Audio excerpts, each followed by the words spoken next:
November, the day when we expect things will do like that. And we're getting into the second hour of Kenya's biggest conversation this morning. And as we get into it, we are here. And Mark Michache is our guest host today. Of course, thank you for being here. Getting into conversations this hour about how Kenya is or not building weather resistant or resilient buildings. But as we get into it, it is raining. It is pouring, and a cuppa sometimes is what you need. And a cup of Kenyan tea, I swear, when I moved to Kenya, they wanted to kill me with tea. Literally, I believed that the lady in the guest house where I was staying before I moved to the campus flats wanted to actually kill me. She said, you know what? I have been sent by the gods of tea to do you properly. I don't even know when, I don't even know how. But, it was not a thing for us. But then it quickly became a thing for me. And now I'm being told that there is a way. So all these years, and I started drinking, I was like, okay. I got over my initial fear of death by tea. And then I learned just last week that there's a way to brew this tea. There's a way to brew a cup of Kenyan tea properly. Siti Abi? You take tea leaves, huh? Put it in water, boil.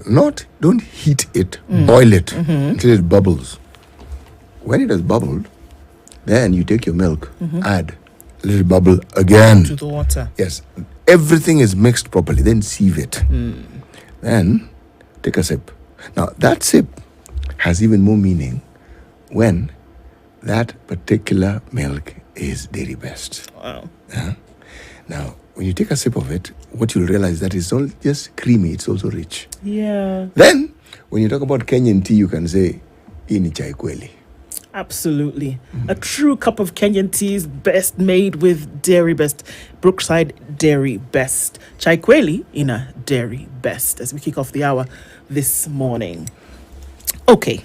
Our guest will be here at some point, and so when he does, we will start that conversation with him. But even as we do, I want to look into some of the other issues that were then making the headlines this morning. Officials push for mobile labs to ease JSS congestion. That, of course, is dealing with our education sector. And we're asking ourselves the question, the school equipment production unit, did you know that such a thing existed? It used to exist. It used to exist.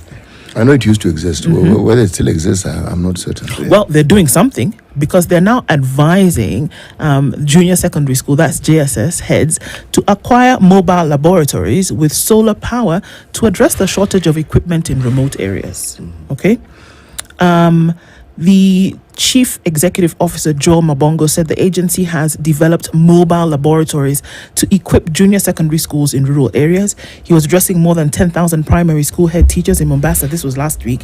And he talked about the need to be able to do this because power, problem. Yeah.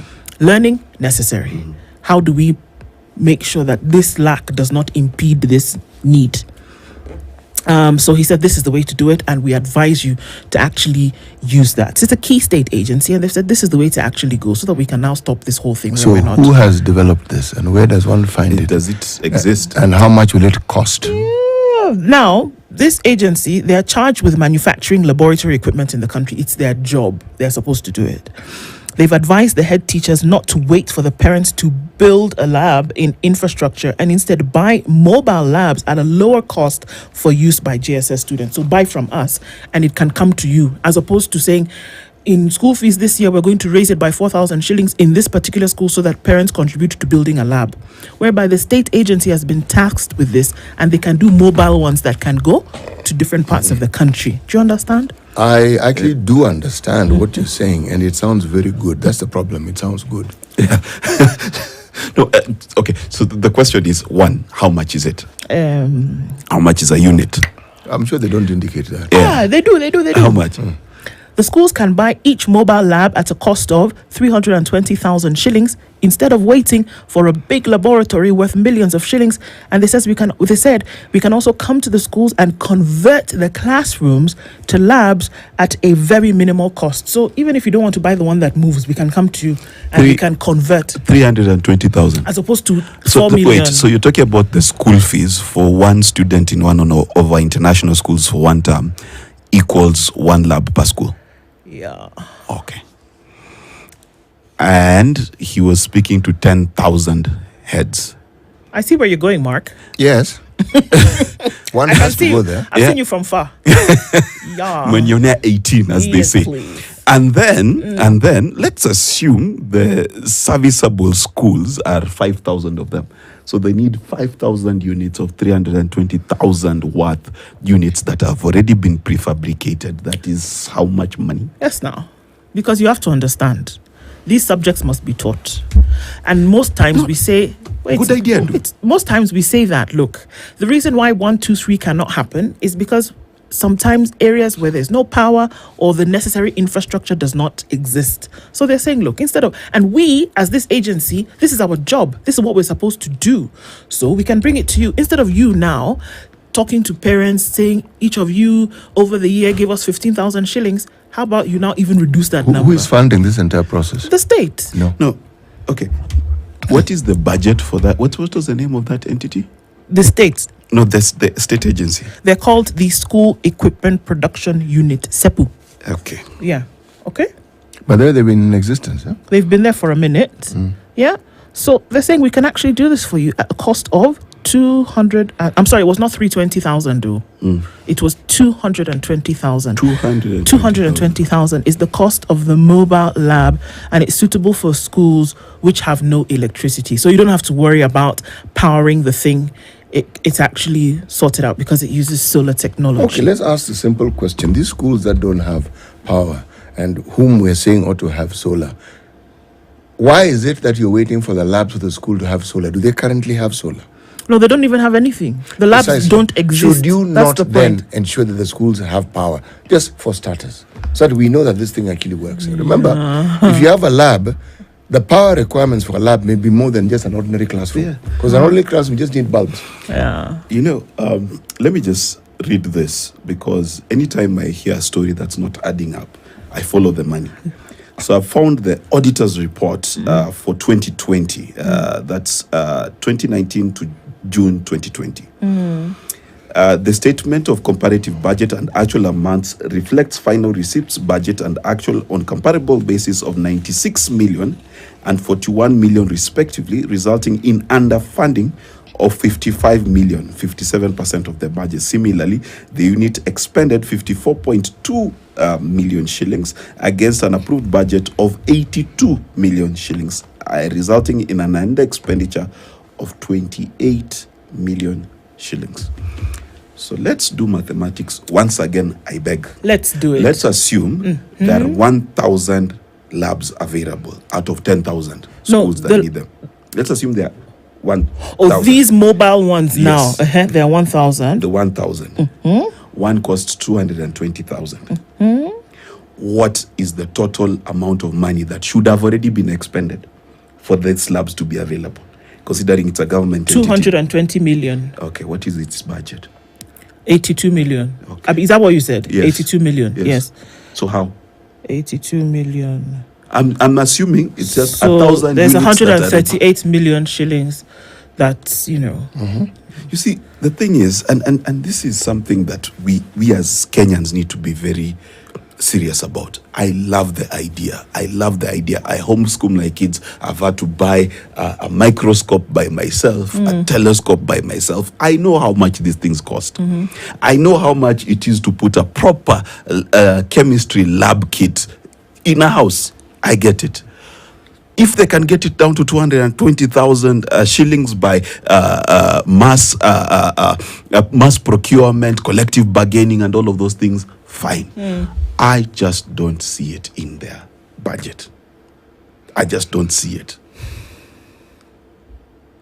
okay. That's and why, that go ahead. because that's when we look at something as basic as the numbers, that the math doesn't add up. Yes. All right, that's clear. But the idea is clear. I support them 100%. 100%. I think Yeah. it's a fantastic idea. Just like, we could go back to the thing of, we think that tree planting is a fantastic idea. They're great things that ought to happen.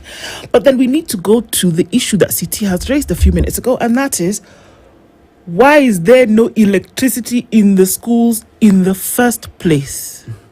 And remember, Remember that the country went on a rural electrification project Yes. program, Yes. and that it has been that even the money that you spend on your tokens every month or on your power bill, there's a percentage of it that goes towards what? Rural electrification. And Abi, I've said my own centers? things. And what are the centers for rural electrifications? They're schools and markets. Those are the two places where the electricity should get to first before it goes anywhere else. And we know, we have reports that those numbers increased. But the broader issue is this, and this is something that, as a communications person, I need to really help my government. We need to tell a cohesive story. A story which satisfies the joy of good news, but at the same time bears the weight of factual evidence. I don't know if that's making sense. Yep. Because, for example, I would have been more than happy to celebrate the Boda guy who'd gotten 1,714,000 shillings from the Hustler Fund. Yeah. Because that tells me the Hustler Fund is working. But when I do the math of how many times you must borrow and pay back to reach 714,000, then I am stumped. Okay, I get what you're saying, because it does then look like oftentimes when things then do happen, or that certain developments or suggestions are made, it looks like, you're always in a state of being a Debbie Downer, whereby you're saying, oh my goodness, that doesn't make sense. It doesn't make sense. So it's then important to then be able to celebrate that there is a good thing happening, Yes. but you must always put it through the sieve of this bigger strategy. Because here we are looking at an education system that is in crisis, and that is the truth of the matter. That we've gotten into a place whereby we are not quite sure if we're looking left or right. And there are certain things that we're going to ask ourselves the question here. For example, okay, schools go and buy, and like I said, again, a good idea. So let's park Brilliant. that here. Yeah. But then we're also looking at a place where capitation has been reduced significantly over the last 5 years, and that as we speak today, the capitation for 2023 has not been paid in full. The money that schools were supposed to receive has not been paid in full. From the money that is served for capitation, when it was at 15,000, 5,000 shillings was supposed to be removed for what? Guess what? What? Infrastructure development. Does this not fall under infrastructure development? Capacity building in infrastructure. 5,000 shillings is withheld by the Ministry of Education. It actually does not go to schools. Even if it goes, heads are told to put that money aside for infrastructure development. But you know what? It never reaches the schools. So why do we still go back to schools and say, with this fantastic idea that you have, you're still coming back to schools and saying, let us ask you to spend this money. It's just 220,000. However, there is money that has been set aside for this very, very same thing. Where does it go? And question, why is government selling to government? Because schools are government schools. The unit producing the products is a government unit. Why is government selling to government? Ask CT. The thing is this, if you read what has been in the papers, according to the Rural Electrification Authority, the financial year 2021, 99% of all schools in this country should have been connected to electricity. 99%. Should have been. Yes, That's true. Should That's have factual. been. Yes. Yeah. yes, should have been connected. And they were saying at the end of that period, only 236 schools in terms of numbers would not have been connected. So if we are to continue with that discussion, we would say that 236 schools do not have electricity. Yes. Okay?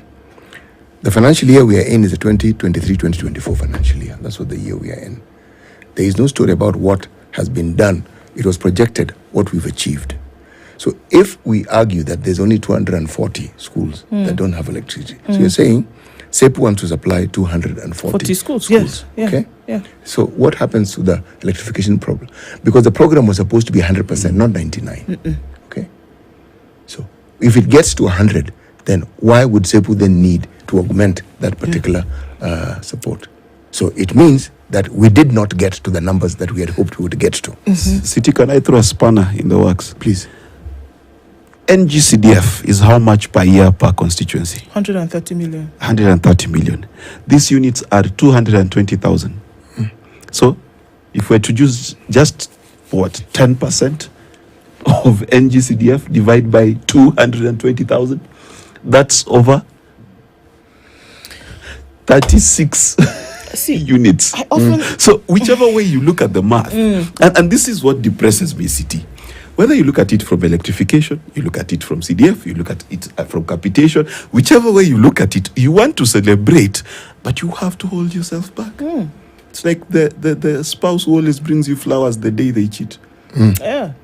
You know, the truth is this, we do have power outages. And if one was talking about having a backup, I would support it. Now, the backup has to do with now ensuring the school has solar power. Yeah. Okay?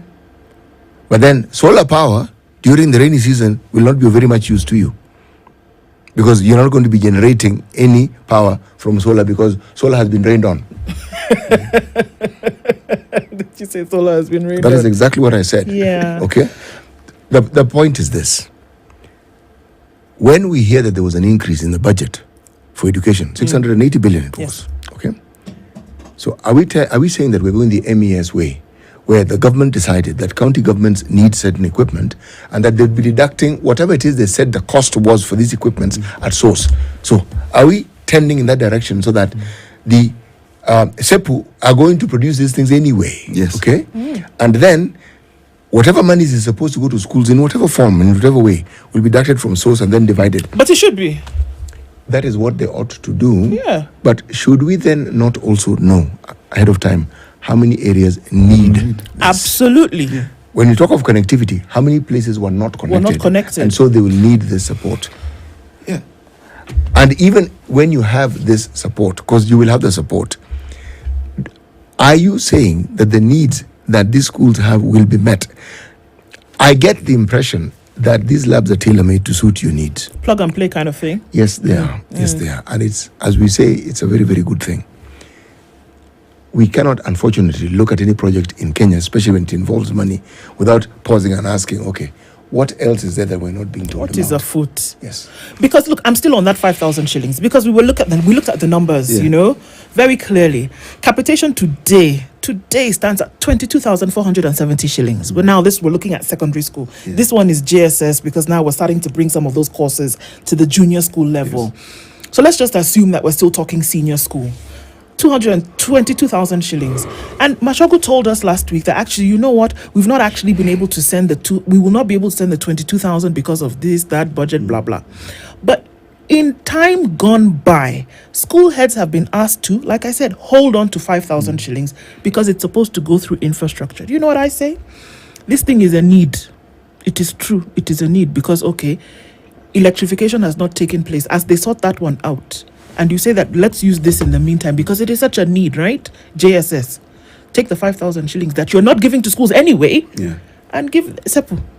Let them provide the thing. But you know, it goes deeper than that too, because I'm sitting here, I'm thinking, last time you visit, I don't know if you've ever visited a school in China, that junior high school thing. Have you ever seen? No.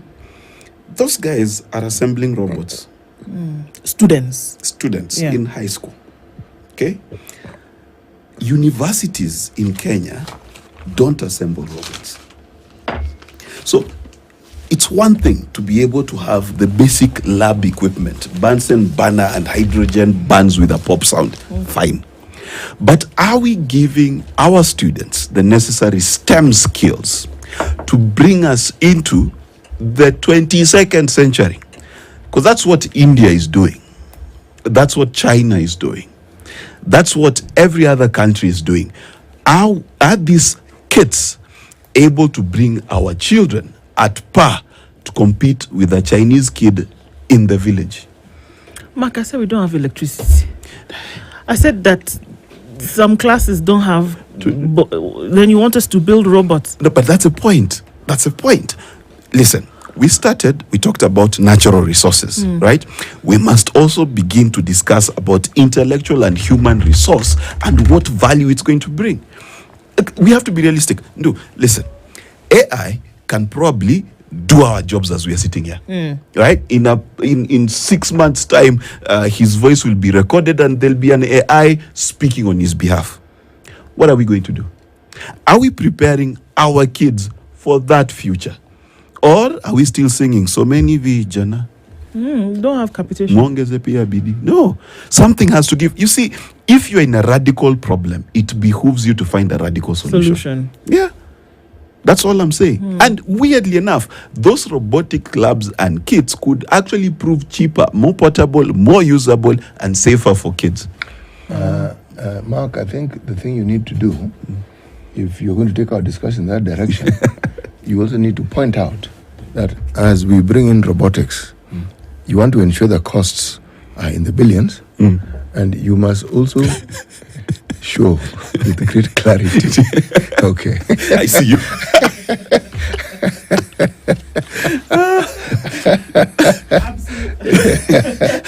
Interesting. It's only in Kenya where that sentence does not need to be completed. Yeah, you're good. Our guest is here this hour, and we, after having that conversation, then looking at how we're actually going to build resilience, and that's one of the things. George Arabu, good morning. Good morning. I know getting lost in the morning is a thing. We apologize. We apologize. Well, They've dug up the road, and then that means you have to find the back road. Kenya does that from time to time. Well, I wish they could be announcing it like the way KPLC announces it. Maybe they did. I missed it. Yeah. They put an ad. They did. And it was a small ad. It was usually very tiny. Yes, and you can easily miss it. And there are so many lines crisscrossing. You're not really sure what it is you're looking at. Absolutely. Absolutely. Okay. Yeah. So, look, we're glad you're here. Thank you. And the minutes that we'll have of the conversation are just as important. So we welcome you into the room and welcome you properly. We're going to take a break and then come back, look at the traffic, and then come back and continue with the conversation this morning. And even as we get into it, you know what? I'm going to welcome you properly with a cup of tea. And I was telling these guys, I've been, but mine is special because it's mixed and done the Kenyan way.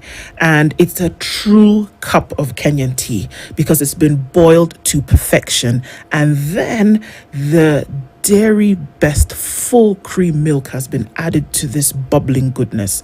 And in this weather where you need a bit of calm and you need a bit of warmth, a hot cup of tea, the true Kenyan tea, chai kweli, near dairy best, even as we go on to the break. So karibu sana. Thank you.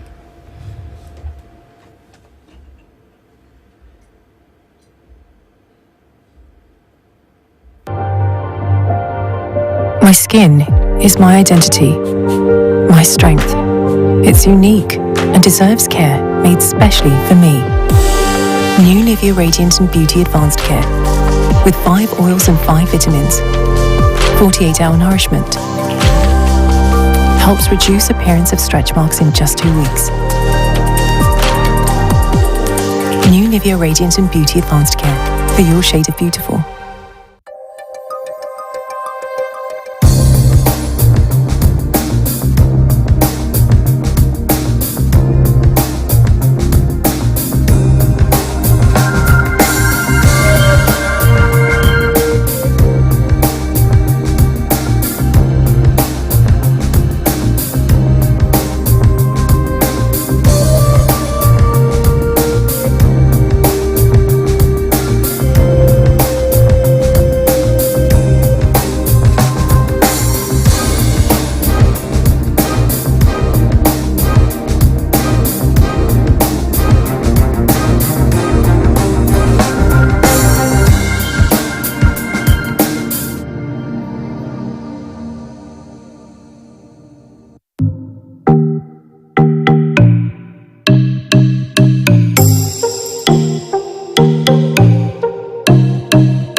mumeo alikufa na deni ya mdosi wetu. Mama ajili hawa ni akina nani?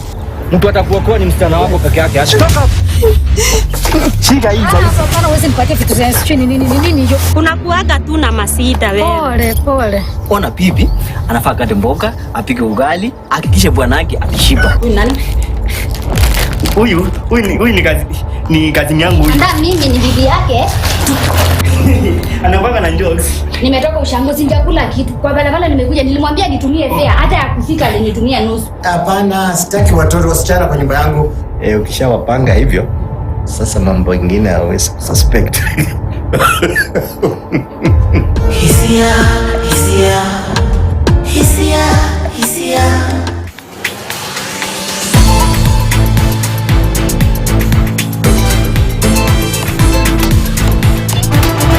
Wewe boss, mbona una clamp gari yangu? Hujalipia? Nilikuwa nimetoka for 2 minutes peke yake, nilikuwa napelekea client bag yake. 2 minutes? Ndio kwa sababu ziko na vifuli mbili Mfuate muongee na yeye mpe kitu kidogo. Mimi ni mbribe. My car has been clamped. So? Nimekuja kulipa. Come in the afternoon. Nadhani ningeongana tu.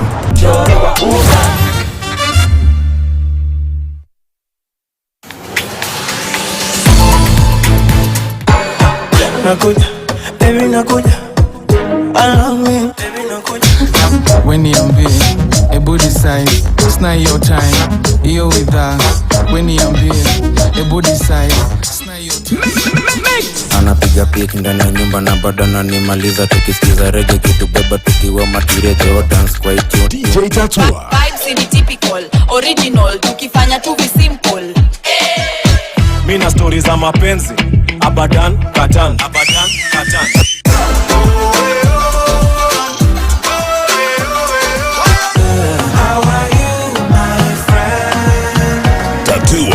How do you do, my friend? Spice up yourself. It's 26 minutes to 8 p.m. on Spice FM KE on our socials and to our audiences on KTN Home. Kenya's biggest conversation continues this hour, and we're looking at how Kenya can build weather-resilient buildings.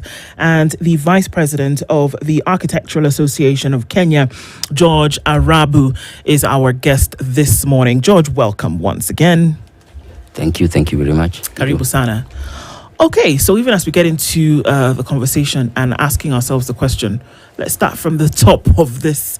And we said, yes, okay, weather affecting buildings in the country, weather. And when we say weather, when we talk about how architects and urban planners and construction look at some of these matters, why is it important to take the weather into consideration when it comes to infrastructure development in the country? Yes, first allow me to start by saying that we are highly informal when it comes to construction in this country. The government statistics themselves show that just less than 20% of our construction projects involve professionals. And at my association, the Architectural Association of Kenya, we have campaigns where we are trying to promote excellence, which we believe starts with, first of all, professionalizing the industry. This year we are currently looking at a campaign we are calling Mulika Mjengo, which is essentially something that is to highlight the issues and try to bring community to understand what to look out for, especially in what we would call,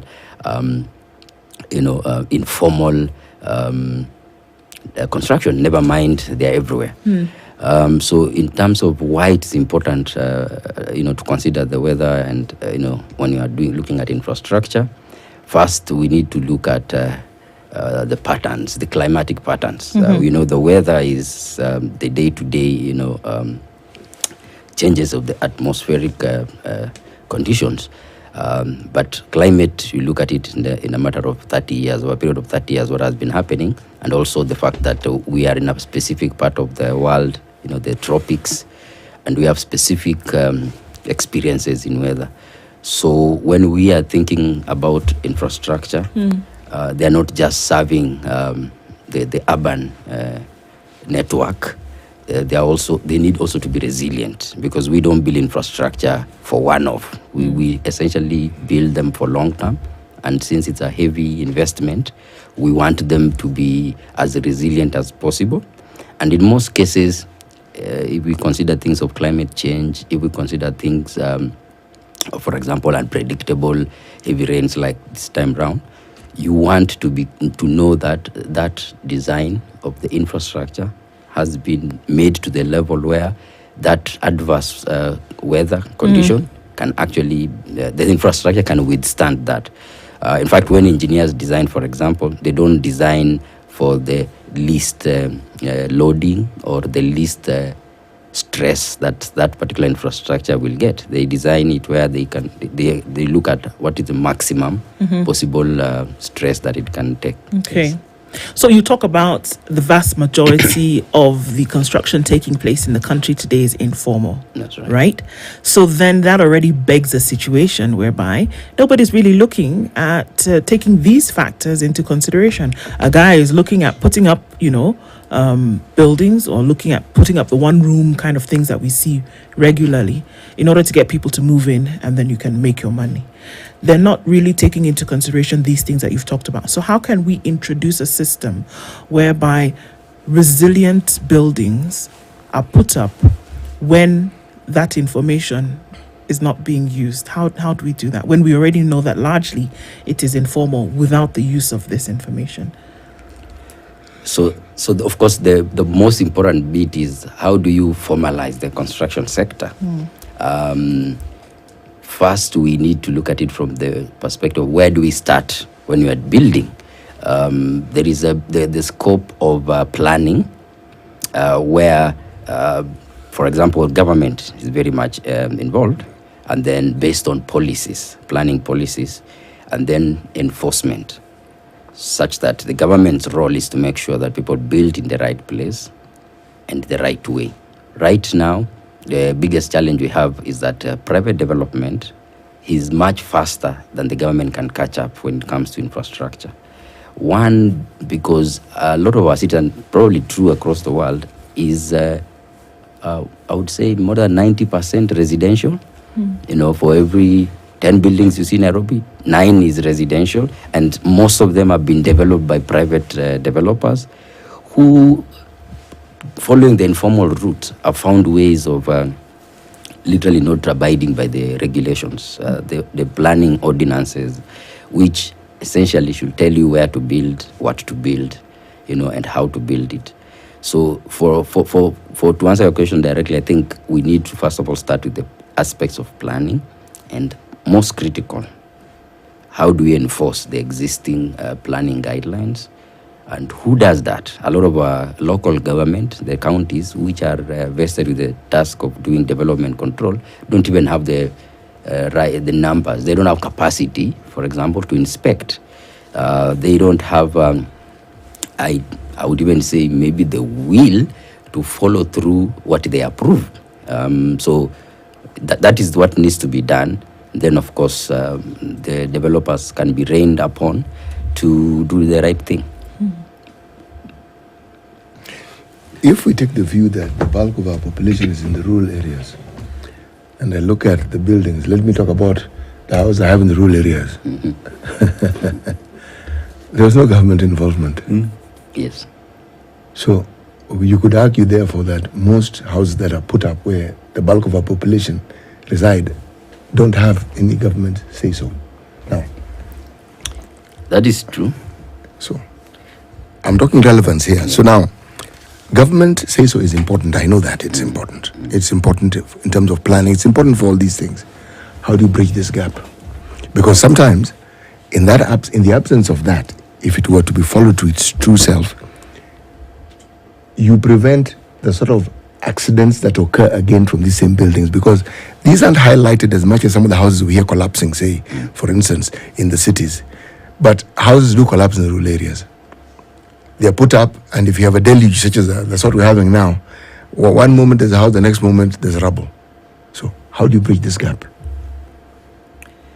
So you're right. So a lot of the houses that have been built are actually in the rural areas, and there's also, the rural centers. Yes. In fact, the most critical situation happens where there's a lot of densification, especially in the small centers where there are very many houses built together. And in fact, most of these small centers, I'm intentionally looking at because all the rural areas we have small centers. They will have small centers. Which are the worst planned because everyone builds there they want. There is no sewer, there's nothing, no water, nothing. And then you have this built up that is so it's like we're creating a hard landscape.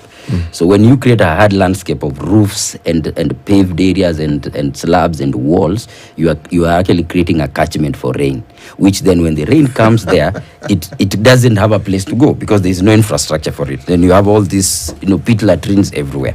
So the government's role, first and foremost, is to define the policy and the planning guidelines. So even without enforcement, ideally, you as a builder in the village, you should either talk to the professionals, because if you talk to a professional, and I know there's always the argument about cost. If you talk to a professional, they are the ones who should interpret these guidelines and advise on both materials, local materials, advise on other things. For example, how do you build in the low-lying areas of, Kano, for example, such that when it rains, you can survive the house. Because I come from there. Yes, right. Great. And then you have a situation where we have a very short memory. As a community, we don't have a memory of saying, there used to be floods here, so I can build better. I don't know that you've been to Lake Baringo of late. There's a place called Soy Lodge. Yes. It's been flooded by the lake because the lake rose. Submerged, actually, not even flooded. Submerged for a very long time. The entire ground floor and up to first floor has been submerged, and they've been closed, I think, for 4 years. Now, if you ask those old gentlemen there, they'll tell you they don't remember the last time the lake rose that much. That's why I started by talking about the climate conditions, because it's a long period of a pattern. Now, if we understand the pattern, we will build better, even without the government guidelines, because... Yeah, sorry, Mark. I think Mark is I'm itching, and the reason I'm itching is you've gone into flooding around Lake Baringo, and that reminds me that every other day in Kenya we hear about tremors. So there's the issue that we live literally on a fault line, one of the biggest valleys in the world. We know we are geothermically exposed, and there's eruptions and things like that. Two, there's the fact of our nature of our soils, the black cotton soil in Karen, for example, not going too far. Then you're talking about places like Budalangi where flooding is common. But at the same time, you're talking about an ordinary Kenyan who does not even know that there is a code and a structure to how they should build. So my question to you is this: what have you done as a society, let me call it that, to nativize what you're saying, to make it native knowledge? So, for example, when my grandmother is putting up her grass-thatched hut, what information technologies have been made available to her at her level so that she can meet code at that level, instead of the expectation of her rising to both the intellectual and economic capacity to meet the requirements of the law or the requirements of architecture. So, for example, she has a mosquito net, right? She doesn't know how it's made. She doesn't know which chemicals are on, but she's been told if she puts it on, she will not get malaria and her grandson will be fine. How do we make that information native? Because, if I can just jump on that, because the people in the rural area, which we've agreed, that's where the majority of population lives today. When we are putting up homes in the rural area, we are not inviting the expertise of a city architect or a city planner. It's the person who is in the area who has built a house before who's going to come and build it. So what basic information then should we have to make sure that indeed the buildings that are coming up in the country are weather resilient? First, I need to own up, and it's an indictment, actually, Mark, what you're asking, to the profession. Majority of the professionals actually live in the cities, and that is unfortunate. who, in fact, if you look at the postal addresses of most architects, just Google it in our board of registration website, you'll just see half of them. I think more than half are in Nairobi, and the metropolitan areas, Kiambu, Kajiado, you know. So the question is, how do we take this information to the grassroots? How do we work? How do the people build with our professionalism? Now, I think the most important thing for me to mention is this.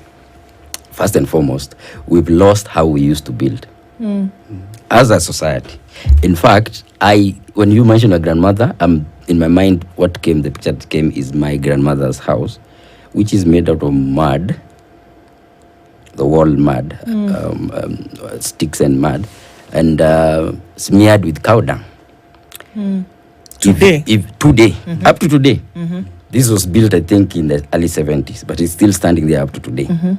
We need to start interrogating, and I'm not evading your question, Mark. I'm going to address it. We need to start interrogating how we are building using, one, the new materials and the new technologies. What has happened is when we used to build with the old materials, we understood, for example, if you look at those houses, and you know, it's a typical, if you picture the houses in the villages, especially in Western, if you come from Western part of Kenya, they have very low roofs and big overhangs of the mabati, such that it was known that if that overhang is big, it can stop the rain from getting to the mud. Yes. The house was also elevated from the ground, almost 2 feet or less, and it was built up such that when it rains, there's no water that come into the ground. And remember, even the floor is mud. These were houses that were designed for thermal comfort. Those houses were always naturally cool. Yes, and the trusses and everything was done of just gum poles, nothing special. Okay, even the mabati that was used, I think that time was a little bit higher gauge than what we are getting right now. Lots of very light gauge karatasi type mabati. So now you bring a very important question. How do we as professionals, thank you, get the information down? In fact, what I should be asking is, how do professionals go and learn how we used to build? Because we have what we call local materials. One of the biggest costs of any investment an individual makes in their life is building a house. Everything else, for a car, it doesn't matter. If you build a house, it's the most passionate, it's the most expensive. So how do you make it affordable? One, you have to use local technology, local materials, and local labor. There is no reason why professionals should be stuck in Nairobi. You know why? Because we are looking for flashy, high-rise, buildings and towers. Okay, when someone calls me to talk to me about architecture, they always assume that I've designed some high-rise apartment buildings in Nairobi. No one asks me about what I've built someone for a house in, I've designed someone a house in Siaya, I've done someone a house in Nyamira County, I've gone all the way to Mago. But that is not flashy enough for me to yes. Now, if we go down there, we can do a project, do it right, and then any local fundi, any local artisan will actually be able to learn. The transfer of knowledge is lacking because we think those small projects there are too time consuming, and then most of our clients don't actually pay. To be honest, even in Nairobi, they don't pay. Let's start there. So they find a way of cutting shortcut. So it's a very vicious cycle where I feel like if I go there, I will waste my time. Okay, now, I'm not talking generally as a professional. I mean, personally, I don't mind. I actually find it more interesting when I go there and do a house from scratch and try to work around with the locally available material. And the worst bit about all this is that even thatch, today, there are no people who can thatch properly in Kenya. What does that mean? The grass roof. No, I understand. I get what thatch is. What I'm saying is, when you say cannot thatch properly, are we saying that there was no transfer of knowledge? Yes. And skills. Or there was in fact, transfer of knowledge and skill from then till now? Skill has been forgotten because the guys used to thatch. Slowly, they were replaced by people doing mabati. So, if you try to thatch right now, you'll be told you're in Mshamba. Okay, if you try to use brick, for example, fired brick, in Ushago, and I can give an example of a house I've done in Siaya where, I went and we talked with the client and we agreed we'll do with the brick because we can get fired bricks and he was convinced by his fundis that brick is matope and is a big man, he cannot build with matope. So now there are no people who can do good bricks. You see, that's because the people think it's backward. Okay. So you are going to import stones from Kedoa, all the way, or other because that's what you feel is better. You feel that is a modern, permanent house. Now, that's a bone I have to pick. Yeah. Because one of the things, and there's a politician who likes to say this, and for me it rings true. We are African and Africa is our business. Okay. We have such a westward looking way of solving our problems, and we know historically there were entire mud wall cities in Africa, entire cities hosting hundreds of thousands of people.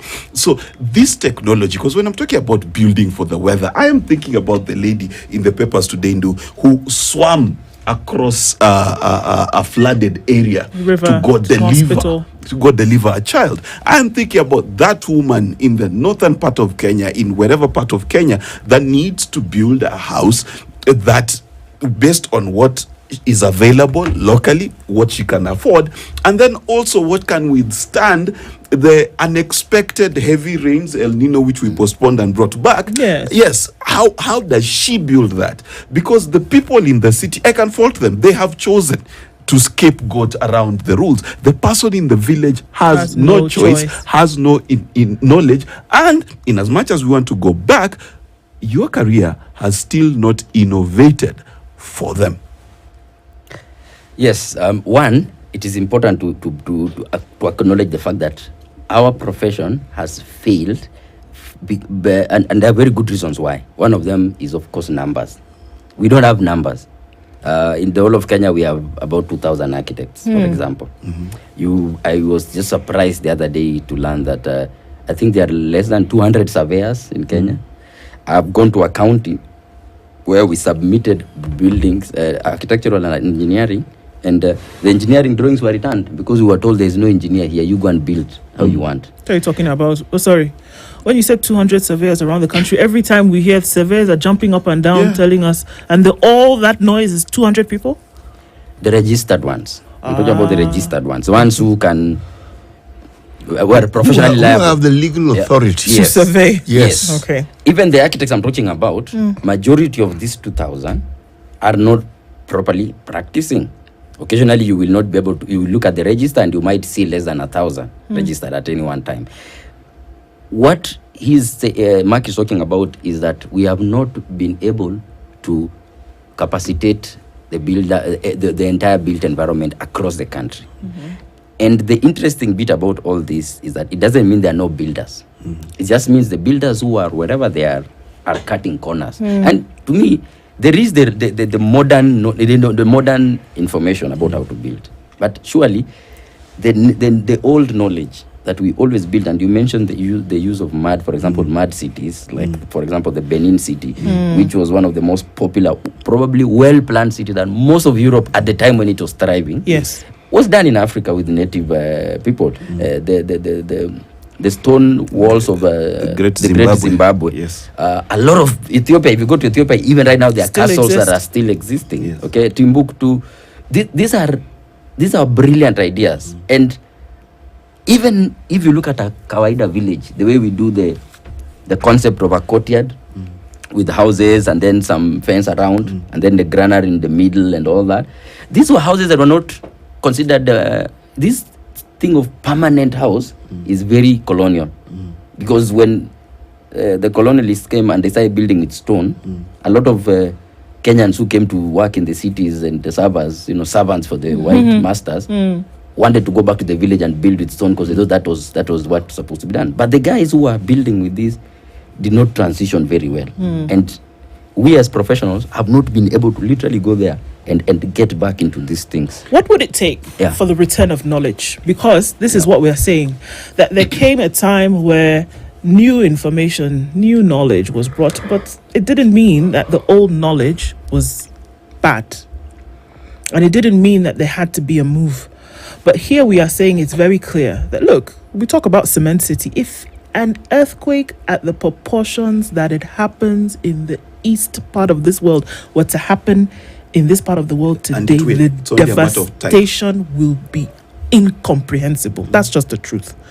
So where is this transference of knowledge today, whereby we're saying as we build, it doesn't matter where you are, rural Kenya, urban Kenya, wherever you are, that can we use material? Can people be advised to use material that no matter what happens, because we know, like Mark said, we know where we sit.